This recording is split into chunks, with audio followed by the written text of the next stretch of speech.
In today's video, I show you Unchained Games' upcoming Kickstarter, their coins. But before we get into today's video, just want to give a quick shout out to all of my Patreon supporters. Without you, this channel would not be possible. So thank you so much to everyone who supports this channel through my Patreon page. Wanted to share with you the Patreon supporters who were chosen for the GGGGs for last month.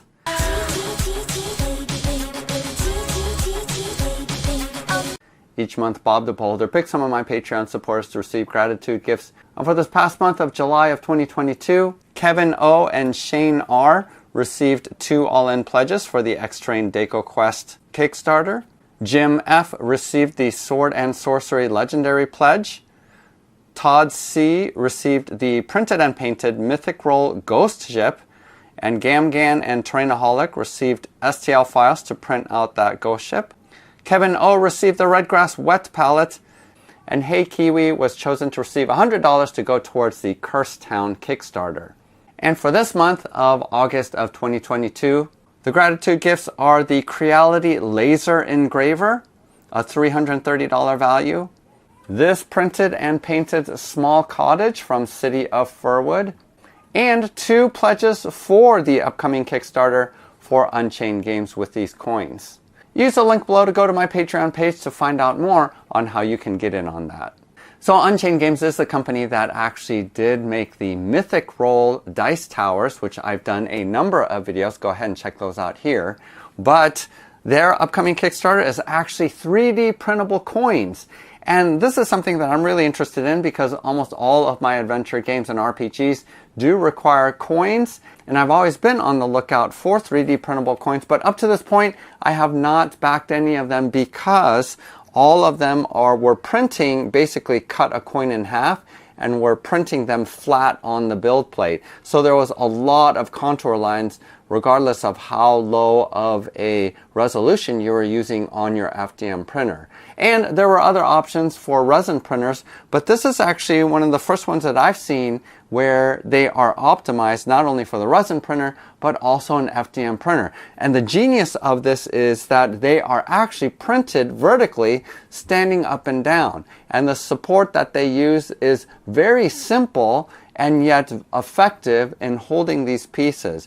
At first, when I looked at the STL file, I noticed the gap between the coin and the support, and I just wondered if that was going to result in a failed print. But in actuality, since the gap is so thin, they actually print on top of the support, and none of the coins that I printed out here failed when I used my FDM printer. And I did do a comparison with printing it out at 0.1 millimeter, 0.15 millimeter, and then 0.2 millimeter height. And I decided to land on the 0.15, and I'll explain later why. And also, I do have a painting tutorial on how you can paint up your coins really quickly, as well as providing some shading using the oil paint method. Use the timestamps below if you want to skip ahead to that tutorial. Now, the 2 samples that I received was the Alien set, and all of you are able to access that right now for free if you want to download and make sure that it prints on your printer. But you can get this copper piece, this copper alien piece, to try out the print.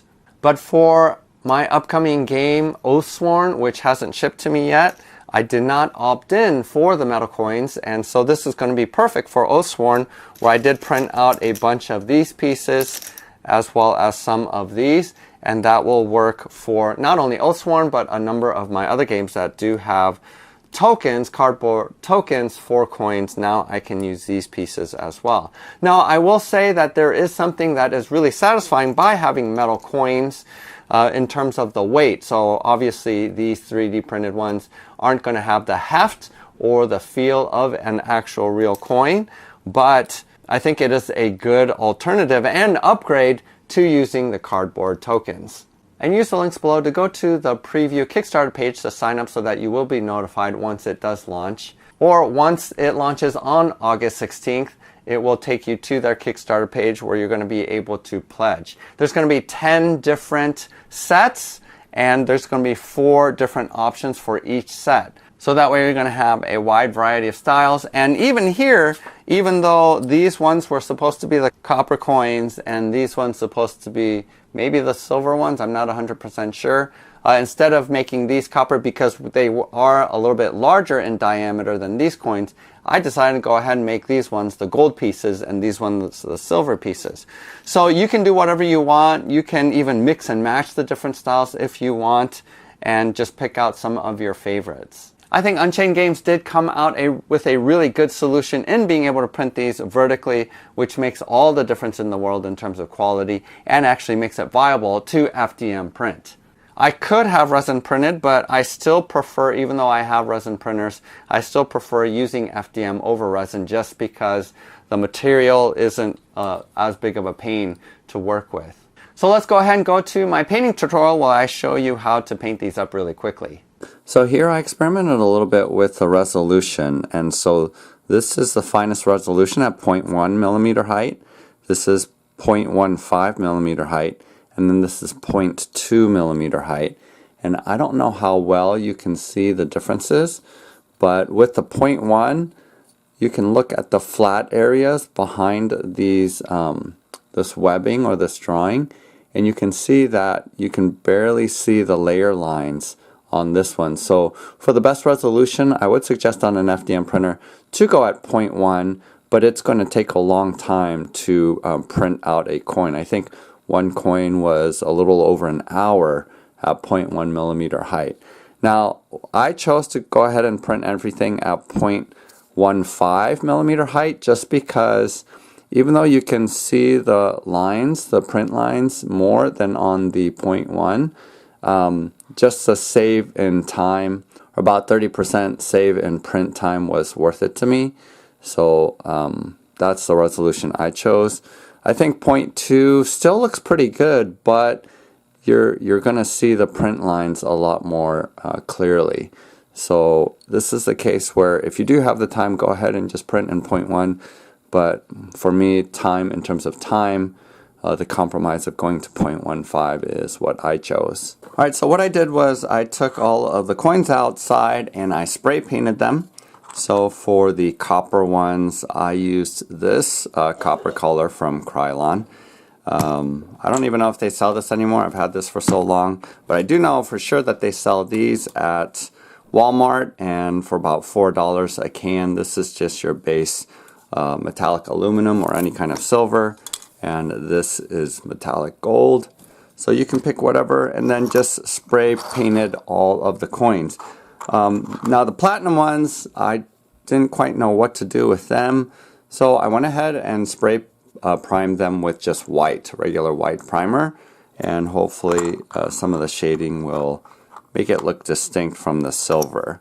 So we'll see. I'm not 100% sure how it's going to turn out. Obviously you can stop here, and I think in particular for the alien coins, because they have sort of deeper cuts to them, it has some natural shading to it in these deeper recessed areas. So you can, clearly just stop here and just have it spray painted like this. But we want to give it a weathered look, and so I'm going to experiment a little bit. I haven't done this before, but going to try to use some shoe polish on the silver. Now my local Walmart only had the black. I would also I'm going to search for the brown as well if this method works. So I'm just testing out this method just to see if this is a viable method to washing the pieces. Alright, I'm just using a piece of napkin to grab some of this. And let's grab some silver here. Maybe I should have used some gloves. I'm trying to get it in the recesses, but I don't know if it's working. Okay, so that actually looks really bad. So apparently you're supposed to wait and let this dry and then just rub off the excess. But I actually don't think the excess is going to come off. See, it's just turned it completely black. So that's a fail. Alright, take two. Now we're going to just use the oil color wash method. And what I have here are some oil colors. I went to Hobby Lobby. They had 50% off, so these were normally $5.99 each, but I got them for $3. So I got Burnt Umber, Mars Black for the silver. This is for the gold. And I got Light Graphite or turquoise for the copper. just to be a little bit different. And here I have mineral spirits, and pour some in one just to wash my brush, and put just a little tiny bit in here to create the wash. And let's go ahead and do the black first for the silver. I do have one hand gloved up. I'm going to squirt some right here on the side like so, just like you would squirt some wasabi sauce for your sushi sauce. And then I got an old brush here. It's hard to see how it's all split up and everything. And then I'm just going to mix in some of the oil color in here to create that wash, and just sort of approximate like how much wash or pigment you want with the mineral spirits, because this is a little bit, maybe, no, this is a pretty good consistency. I think that looks pretty good actually. So let's go ahead and try it. Let's grab one of these and just coat the whole thing like you normally would do with a wash. I'm going to hold it over here because I don't want it dripping everywhere. I do have this thing of wax paper that's down. Should I just do one side at a time? I'm not sure. No, I don't want to do that. I'll just do both sides. We'll wait for that to dry a little bit before we start wiping it off.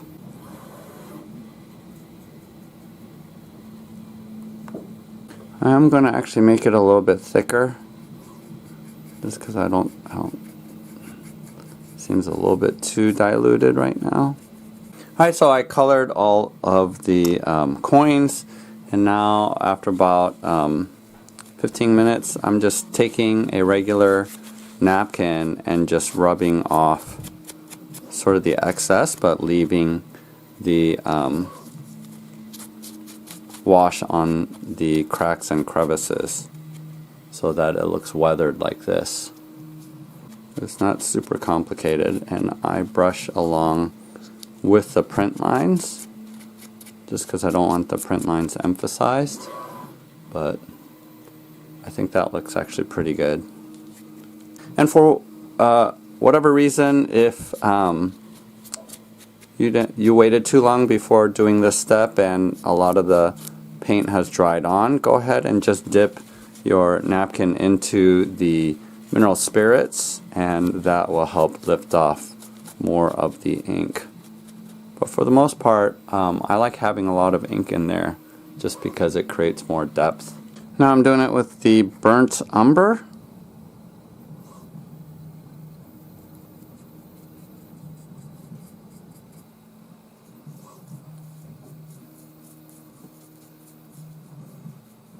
Alright, so now we're going to do the light graphite, or the turquoise. The reason why I made this thicker than the other washes is because when it's too diluted, you can't see this turquoise color. And the way that copper oxidizes, you want the color to be actually pretty strong. Now, I'm not 100% sure what color to make the platinum. So I'm going to experiment and actually do these also with this turquoise color. I don't know how it's going to look, but... And then I might do the alien coins in just black, like I did with the silver. And we'll compare what those two look like, which one looks better.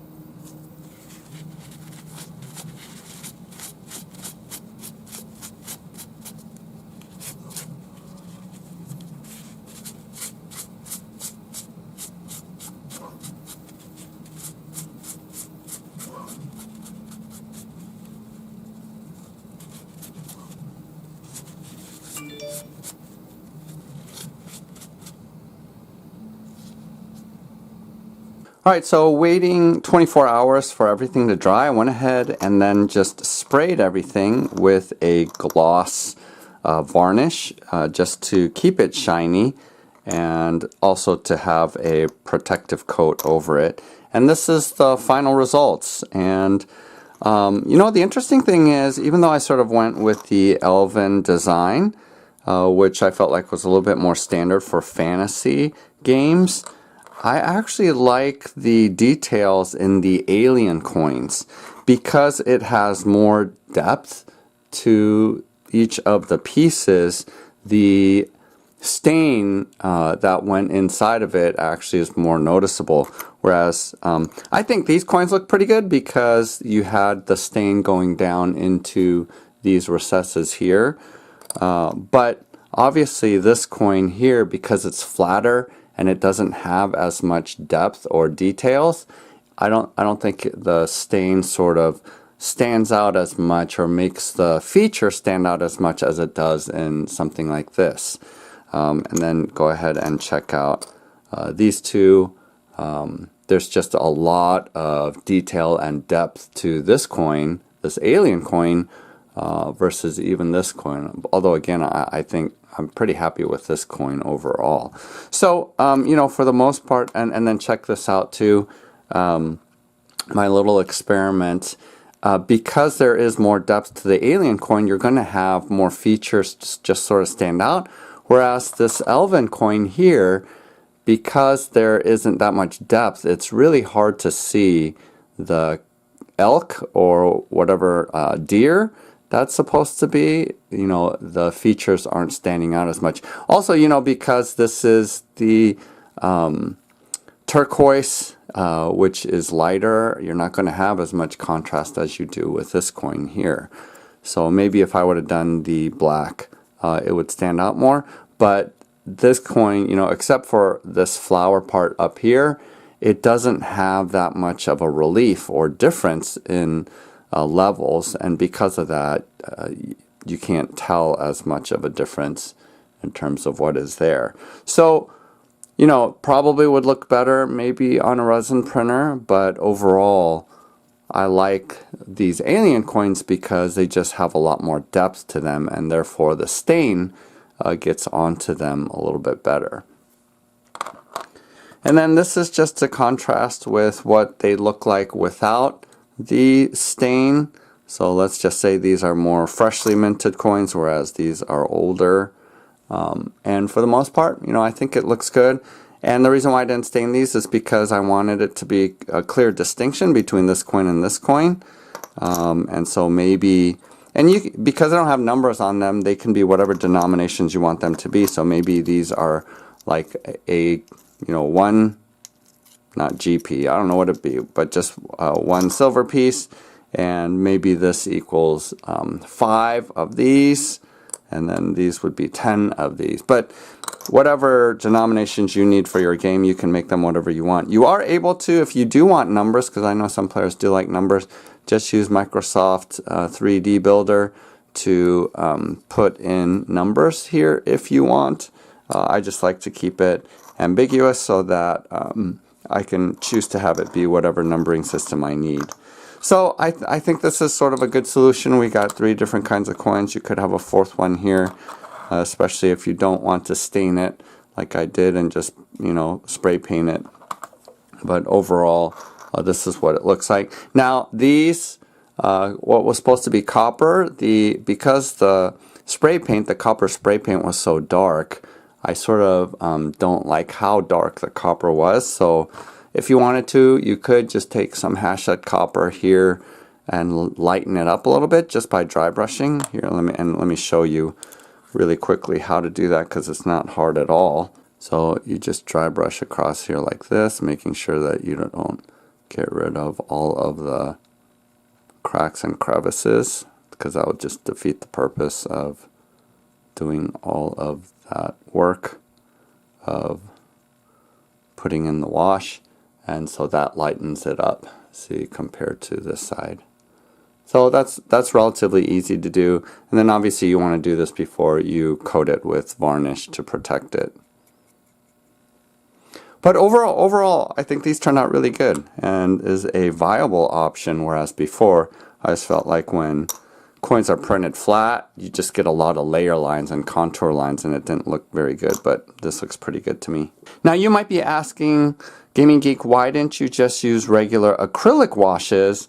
And you definitely can. I don't think that would be a bad thing, so maybe using some Nuln oil on this would definitely work. And also another alternative would be to do the dip method with wood stain, which I've done in the past. Check it out. Check out my video here of how I've dipped some miniatures in order to do some quick shading. But and that definitely would also put on a protective coat that would be shiny, so you would definitely not need to varnish it if you went that route.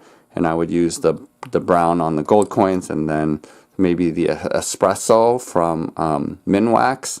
That's almost a black onto these coins as well. Now, the reason why I chose to go this route with the oil is because I do feel like, different from the acrylic washes, is that you're able to wipe off the wash on oil washes to get almost to the base color. Whereas with acrylic washes, I've never actually tried to wipe it off once I put it down because it dries so quickly, and it's going to be more dull overall, and you wouldn't be able to have such white highlights here or so much of the undercoating come through. And that's why I like sort of oil washes over the acrylic ones, is that you can actually wipe down to get more of the original color. So it's all sort of up to you, but all of those options are viable. Doing an acrylic wash, or doing the dip method, or what I did with the oil wash. I sort of wanted to experiment with oil washes a little bit more, and that's why I went that route. So there you have it. Hopefully this video is helpful for you. If you've been looking for currency or for the ability to print out some coins for your games, I think this is perfect because you can print out as many coins as you want in whatever denominations that you want to make them. So go ahead, again, use the links below to go check out that Kickstarter. Also use my links to go to my Patreon page to have the possibility of being chosen at the end of the month by Bob the Beholder in order to get an all-in pledge for this Kickstarter. Otherwise, happy printing, happy gaming. We'll see you next time.